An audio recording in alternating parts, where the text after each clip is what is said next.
একজন স্ত্রীকে সবচেয়ে বেশি সম্মান করুন এবং স্ত্রীর মা বাবাকে সবচেয়ে বেশি সম্মান করুন। আপনার স্ত্রীকে কখনো অকথ্য ভাষায় গালিগালাজ করবেন না এবং স্ত্রীর মা বাবাকে আপনি কখনো অকথ্য ভাষায় গালিগালাজ করবেন না।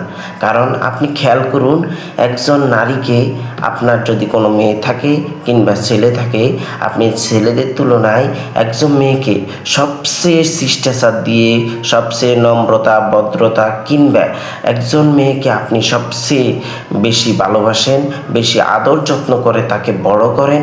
কারণ কি, একজন মেয়ে বিয়ের পর স্বামীর বাড়িতে সবচেয়ে বেশি অবহেলিত হয় এবং একজন পুরুষ বিয়ের পর শ্বশুর বাড়িতে সবচেয়ে বেশি যত্নবান হয়।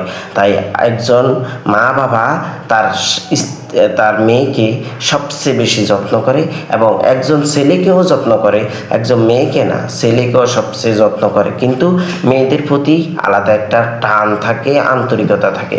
তাই একজন মেয়েকে আপনি বিয়ে করে নিজের স্ত্রী করে আনার পর একজন স্ত্রীকে কখনো গালিগালাজ করবেন না এবং